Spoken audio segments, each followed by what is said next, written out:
Hello everyone, my name is Naveen Singh. I'll be taking physics for DMLT and paramedical courses. So in this session, we'll be studying the chapter 6 of physics, that is geometrical optics. So this is part 2 of the video lecture. If you have not watched part 1, it is there in the playlist. And also I'll provide the link of the chapter in the description box. Okay. And also the chapter 1 to 5 of physics has been already covered. So you can watch it. Okay, let us begin with the part 2 of the video lecture. That is, we were in the question number 4. Let us discuss it. Yeah, question number 4 says, discuss the theory of light. Discuss the theories of light. So let us discuss this question. So basically, there are two theories of light. First one is the ray theory or geometrical optics. Second one is corpuscular theory. Corpuscular theory of light. So there are two theories of light. So let us discuss one by one. The first one is ray theory. Here, the concept of reflection and refraction is explained by ray theory model. First, let us learn about reflection and refraction. Reflection and reflection. So, first one is we'll read about reflection. Reflection. When a light ray is incident on a reflecting surface, okay. When a light ray is incident on a reflecting surface, it bounces back. It bounces back. The bouncing back of ray of light is called reflection. The bouncing back of a ray of light is called reflection. So this is reflection. Next one is, let us learn about refraction. So when this is rarer medium and this is denser medium. When a light travels from rarer medium to the denser medium, it slightly deviates from the normal. Normal is nothing but 90-degree perpendicular to the surface. So it slightly refracts. So refracting of light is this is the refraction. This process is called refraction. When a light travels from rarer medium to the denser medium, it slightly deviates from its original path. So this deviation from the original path is called refraction. So this reflection and refraction is explained by ray theory model, or you can say geometrical optics model. These are the two phenomena which can be explained by ray theory model or geometrical optic model, where the light wave is considered to be with a simple geometric lines. So these are the indication of light ray. These are simple geometric lines or rays. This is called ray of light. I'll draw here. This is a ray of light. This is nothing but ray of light. Okay. So basically, the light is having two characteristics. First one is wave. Second one is particle.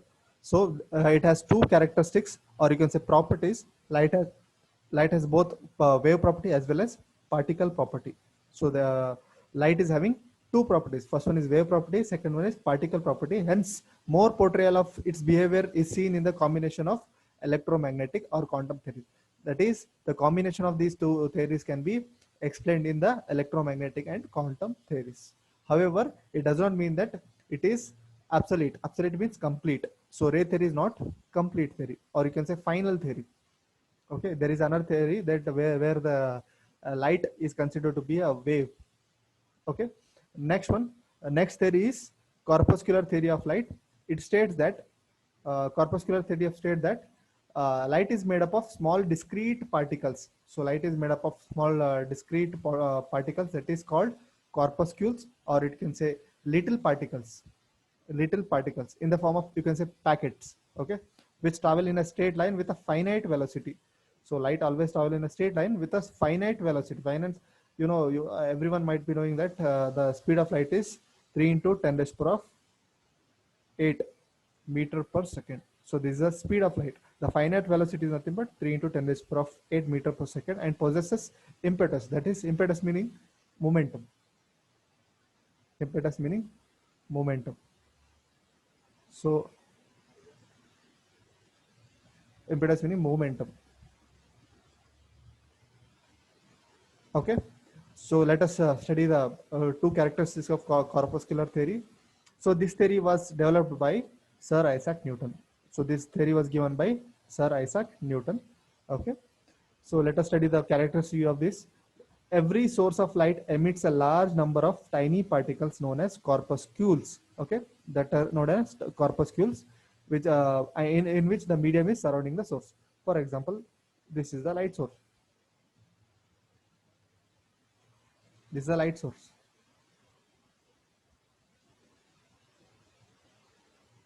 So this is a light source which emits a light in the form of, you can say, a ray. A ray is the first one. Second one is in the form of packets, or you can say discrete particles. Like that, it will emit. This emission of light is called.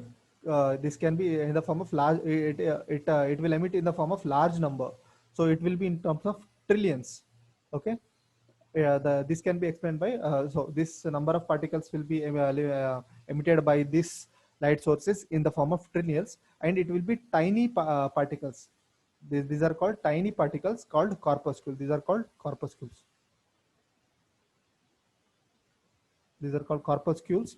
Okay, in a medium surrounding the source. So these corpuscles are perfectly elastic. So these are elastic, rigid, and weightless. So this does not have any weight. So there are three properties of this. That is, these are elastic, rigid, and weightless. These are the three properties of corpuscular theory of light. This is the complete information about the question number 4. Let us move on to the question number 5.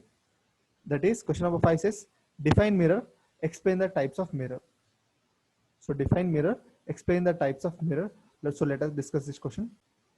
So let us discuss about mirror. Okay, mirror is a smooth, highly polished reflecting surface, is called mirror. So mirror is a smooth, highly polished. For example, let us consider this is a mirror which is polished from inside, which will be polished from one side, and highly polished. It will be highly polished and reflecting surface. This is called reflecting surface. This is reflecting surface. Reflecting surface. Why it is called reflecting surface? When the light ray is incident on it, it will be reflected back, or you can say bounces back. The bouncing back ray of light is called reflection. Okay, the smooth and highly polished reflecting surface is called mirror. Okay, the most commonly used mirror are plane mirror. So the most commons are plane mirror. Here the mirror can be defined as it can be explained by law of reflection. Okay, law of reflection means, let us once again I'll explain the law of reflection. So this is a mirror. When the light ray is incident on a surface, it bounces back. Okay, it bounces back. The bouncing back of a ray of light is called reflection. So remember, it is normal. So this is incident ray. This is incident ray, and this is reflected ray, and this is reflected ray. So the bouncing back of ray of light is called reflection, and this perpendicular to the reflecting surface is called normal. So this is normal line, or you can say simply normal. Okay, and the incident ray and the normal and the reflected ray all lies in a plane, in a simple plane. Okay, all lies in a plane. So let us study about the types of mirror. So there are basically let us study about the types of mirror. There are basically two types of mirror. First one is plane mirror. Second one is spherical mirror. Okay. So basic type of mirror are two types. First one is plane mirror. Okay. Here plane mirror is nothing but the image formed from the plane are reflected images. So image formed. This is the image. As you can see here. This is the image. Image is formed by reflection of reflected in the image of normal proportion but reversed in direction. So exactly the size of this person will be equal to this image, but there is but it will be reversed. Here it will be reversed. That is, reverse means what? Here, for example, this is right hand. So right hand will be here. This here opposite. Exactly in plane mirror, the image will be reversed. So reverse from left to right. So left hand will be the right hand, and right hand will be the left hand in the image. Okay, these are the most widely used in mirror. So this is our plane mirror. In plane mirror, the size of the image will be same, but it will be reversed from left to right. This is the important. It will be reversed from left to right. So this is about plane mirror. Let us move on to the next one, that is spherical mirror. So spherical mirror basically two types. First one is convex mirror and second one is concave mirror. So let us read one by one. Let us first one is convex mirror. Here convex mirror are a spherical mirror. These are the spherical mirrors which are curved outwards. That means I'll draw the diagram over here. These are this is convex mirror, which will be you can say one is enough, I think, which are curved outward, and image form will be virtual. The image form by this will be virtual, diminished, erect, erect for real object. For real object, the image form will be virtual, diminished, erect, and erect. So these are the properties of convex mirror. So this is about convex mirror. Next one is concave mirror. This line indicates the polished surface. This line indicates polished surfaces. Polished surface. This line indicates polished surface. Let us move on to the next one, that is concave mirror. Here concave mirror means what? These are the spherical mirror. These are the spherical mirror which is curved inward. Curved inward means like this. So curved inwards, and the image form will be depends on the these mirror depends on placement of the object. So curved inward. This is concave mirror. So this is the diagram of this is concave mirror. Concave mirror, and this is convex mirror. Convex mirror. So these are the two types of spherical mirrors. First one is concave and second one is convex. This is the complete information about the question number 5. Let us move on to the question number 6. So question number 6 says explain the law of reflection. Okay, let us discuss the law of reflection. So let us discuss the answer of this, that is the law of reflection.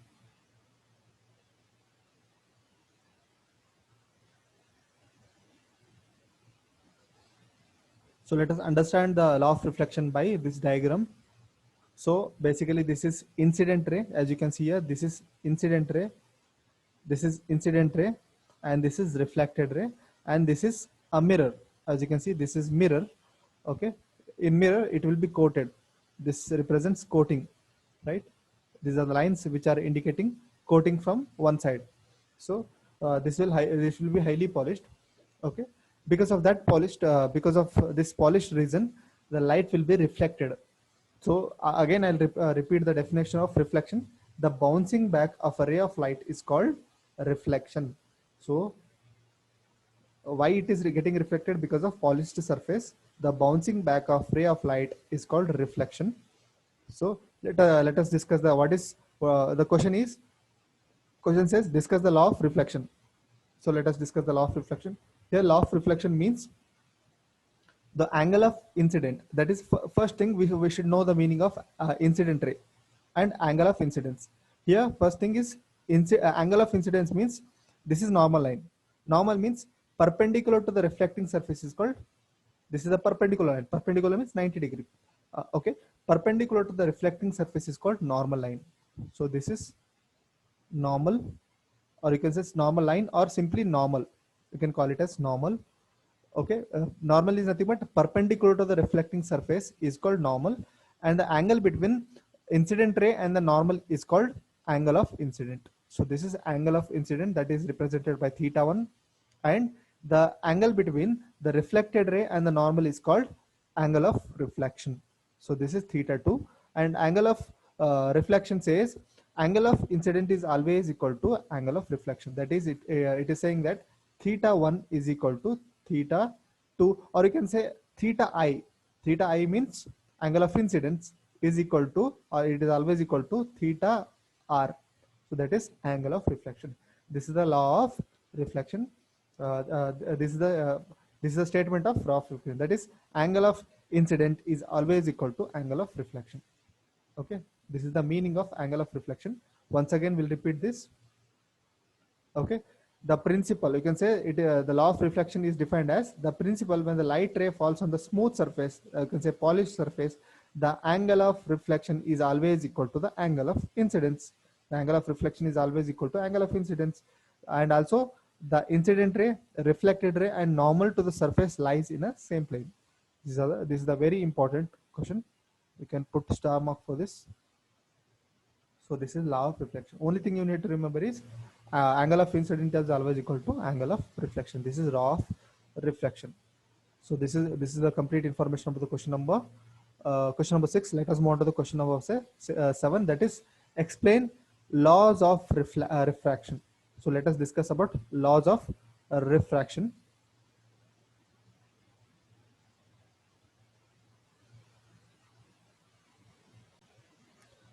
Let us understand the law of refraction by this diagram. Okay. So observe the diagram. The angle of incident, this is the incident ray. As you can see, this is the incident ray, and this is refracted ray. Okay, this is incident and this is refracted ray. Okay, for refraction to happen, there should be a difference in refractive index. That is, the light should travel from rare medium to denser medium. The light should travel from rare medium to the denser medium. Then only we can say refraction process will happen. Otherwise, it will not. So light travels from rare medium to the denser medium. The refraction process will take place. So let us. This is the basic information. Okay. So let us discuss the law of refraction. Before that, we should know the angle of incident and the angle of reflection. The angle of incident, that is nothing but the angle made by incident ray to the normal is called angle of incident, and the angle made by refracted ray to the normal is called angle of refraction, and it is represented by r, and angle of incident is represented by I. So let us see what is the law of reflection says. The incident ray reflected and the normal, that is incident ray, refracted ray, and the normal to the interface of any two given medium, all lies in the same plane. These are all these three all lies in a same plane.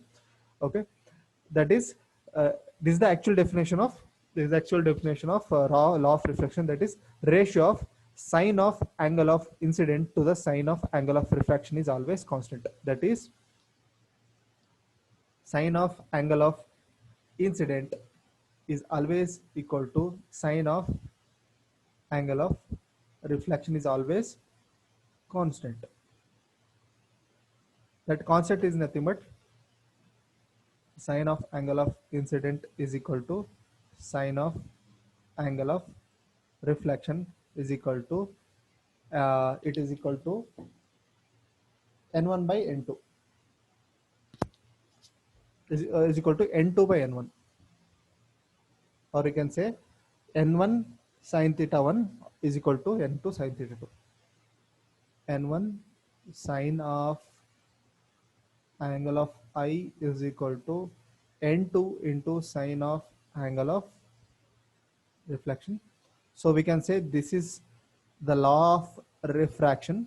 The law of refraction is generally called as Snell's law. The person who gave this this equation, or you can say this theory, is called Snell's. So this is also called as Snell's law. Snell's law. So that is, again we'll repeat the definition of angle of reflection. That is, it is the ratio of sine of angle of incident to the sine of angle of refraction is always constant. This is the definition of, or you can say this is the law of refraction. So I hope you can completely understand this. So let us move on to the question number 6, that is refractive index. Let us move on to the question number 6, that is the refractive index. So question number 8 says, discuss refractive index. So refractive index is represented by n. So before that, we should know the meaning of, first we should learn the basics of light. So as we know that the speed of light, the speed of light is fastest in vacuum than, that is the highest speed of light is in vacuum than in air, than in any other medium. You can say, for example, you can take glass. So the highest speed of light is in vacuum. So the speed of light decreases as it proceeds to the medium. That is, as you can say, consider a vacuum is not having will not have anything any substance, right? For example, a vacuum will be it will be free. It will not will have anything. So vacuum is nothing but devoid of matter. That is, it will have complete emptiness. So there will be nothing in it. So vacuum will be free. That is, you can say, it is a space which is entirely devoid of matter. So that is vacuum. Okay. So basically, vacuum you can think it as empty. Okay. Then in in air, obviously it will have matter, right? Particulate matter will be there, and in glass, that is the density will increase, right? As you proceed from vacuum to the air, then air to the glass, the density is increasing. As you can see here, density is increasing. As density increases, speed of light, whether it is increases or decreases, let us see by this process called refractive index. So let us study about the refractive index. This is the basics. Just keep in mind that speed of light is highest in vacuum, then in air, then in glass. So let us study the refractive index. So refractive index is defined as the ratio of the speed of light in vacuum to the speed of light in particular medium. That means, we'll write here, n is equal to c by v. So this is the definition of refractive index. That is the speed of light. It is a ratio of refractive index is the ratio of speed. Ratio means it will be in the form of numerator by denominator. So it is the ratio of it is the ratio of speed of light in vacuum. So this is speed of light in vacuum. Speed of light in vacuum, that is the speed of light in vacuum will be 3 into 10 raised to 8 meter per second, and the speed of light in particular medium, this is the speed of particular particular medium. So this is the definition of refractive index. Once again we'll repeat, it is the ratio of the speed of light in vacuum to the speed of light in any particular medium. So this is called refractive index. This refractive index is it is a measure of density of a matter, right? That is, as the light proceeds from rarer medium to the denser medium, or as you can say that as the light proceeds from rarer medium to the denser medium, the speed of light decreases. Keep in mind that the speed of light decreases. So this refractive index is a measure of property, that is the speed of light in a medium depends on the property of a medium. That is the electromagnetic wave, the speed of light depends on the optically denser medium. That is the speed of light will be decreasing as it proceeds from rarer medium to the denser medium. Okay, the refractive index is dimensionless, so it does not have any dimension. That is important point. That is refractive index, it does not have any dimension. So it is a dimensionless quantity. Okay. Next one is it is a number. It is a number. So obviously it will this refractive index, it will be in the form of 1, 1.2, 2.3, or it might be anything like that. So or even it might be 2.7 or 2.8. Okay.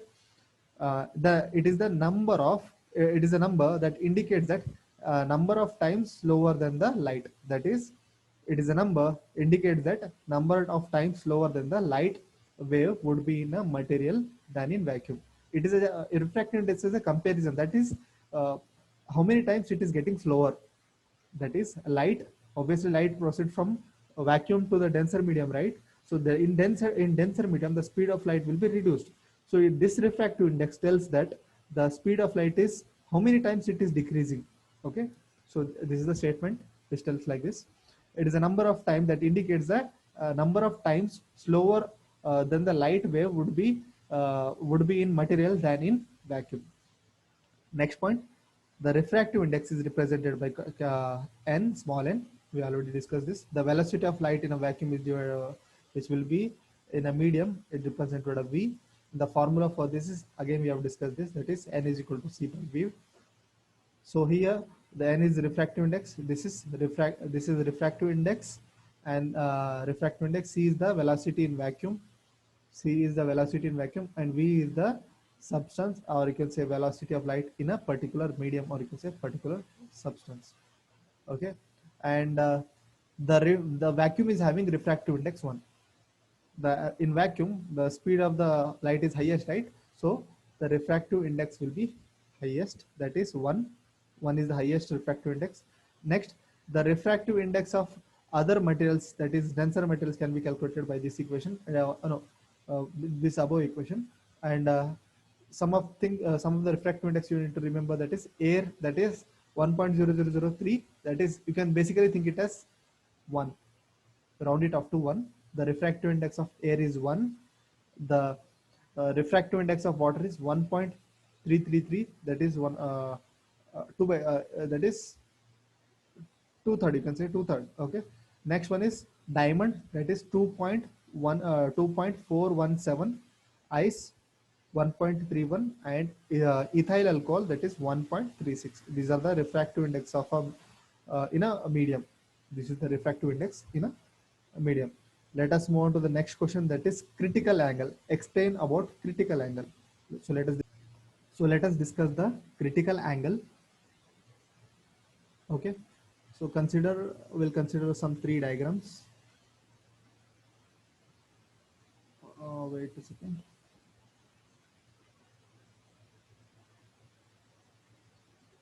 This is diagram 1. I'll draw the small diagram because there is no space over here. Okay, so these are the 3 cases. So for the critical angle to happen, okay, these 2 conditions must satisfy. That is, light ray should travel from denser medium, that is more denser medium, to the less denser medium. So consider this as less denser medium. For all the case, this will be same: less denser, and this is more denser. Okay,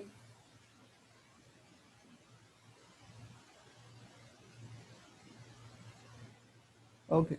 When the light, I will draw the normal line.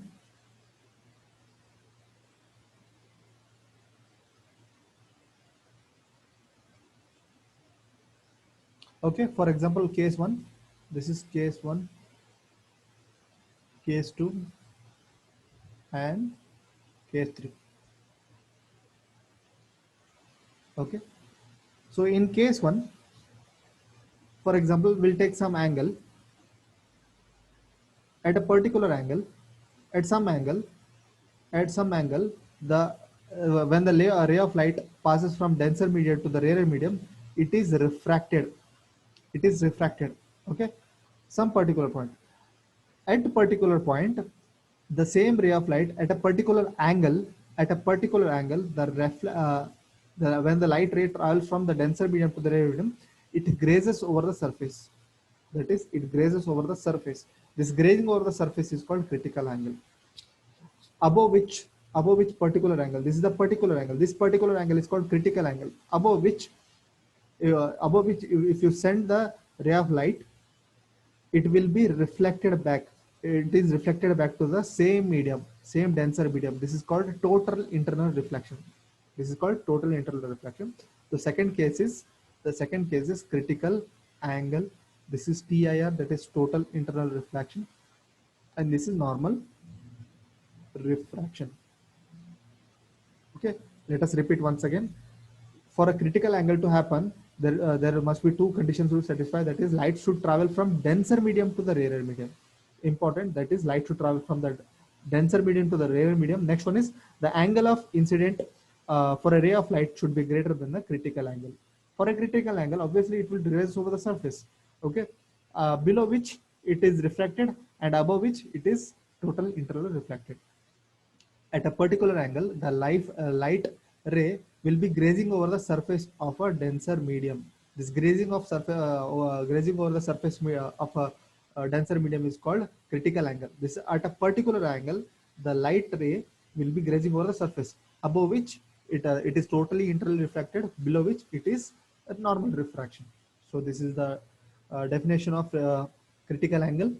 So we'll read this. Critical angle is the angle of incident beyond which the ray of light passed through the denser medium to the less denser medium, or you can say rarer medium, no longer refracted, but totally reflected. That is, it is reflected. As you can see in the third diagram, it is totally reflected, and the small angle of incident that yields the total reflection.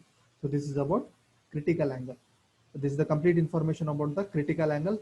Let us move on to the question number 10, that is total internal reflection. Again, we have studied the same thing. Let us once again discuss this. Total internal reflection is defined as the phenomena which occur when the light ray travels from more denser medium to the less denser medium, that is optically denser medium to the rarer medium. As you can see here, we have considered water and air. Water is optically denser than air, right? So when the light rays pass from water to the air, that is from denser to rarer, okay, some at some particular angle theta, or you can say theta 1, it is getting refracted. It is getting refracted in theta 1, or you can say theta I. It is refracted at a critical angle, at a particular angle. The light ray grazes over the surface. This grazing over the surface is called critical angle. That is the reason why it is represented by theta c. Theta c is nothing but critical angle. Next one, total internal reflection. Third one is total internal reflection. Above the critical angle, if you try to pass the ray of light, it will be reflected back. It will be reflected back. The reflecting back to the same denser medium is called total internal reflection. It is called total internal reflection. So above the critical angle, you can say, if you try to pass the above critical angle, the ray of light will be bounce back to the original medium. That is, again, it will be bounce back to the water medium only. That is the reason why it is called as total internal reflection. Here, total internal reflection is the formula is n1 by n2 is equal to sin r by sin I. So this is a formula of total internal reflection, and critical angle is sin theta is equal to n2 by n1. So these are the two formulas, and the notation you can see here. Notation used in the total internal reflection is R is used for, here you can see R is used for reflection, I is used for incidence, and N1 is the refractive index of medium 1. This is the medium 1. So this is medium 1. Medium 1 is, that is denser medium. This is water medium is obviously denser than compared to air, right? So N1 is the refractive index of water, and N2 is the refractive index of air. So same thing here. And next one is theta. Theta is critical angle. You can say theta c. You can represent it as a theta c. That is critical angle. The following two conditions are necessary for satisfying the total interrelaction. The light ray should travel from denser medium to the rarer medium. Next one is the angle of incident must be greater than critical angle. These two are the very, very important, and mark it as very important question. So they'll ask what are the criteria, or you can say condition for total internal reflection to happen. First condition is it should travel from denser medium to the rarer medium. Correct. Denser medium to the rarer medium. And next one is it should be the angle of incidence should be more than the critical angle. So angle of incidence should be more than critical angle. This is the complete information of the question number 10. Let us move on to the question number 11.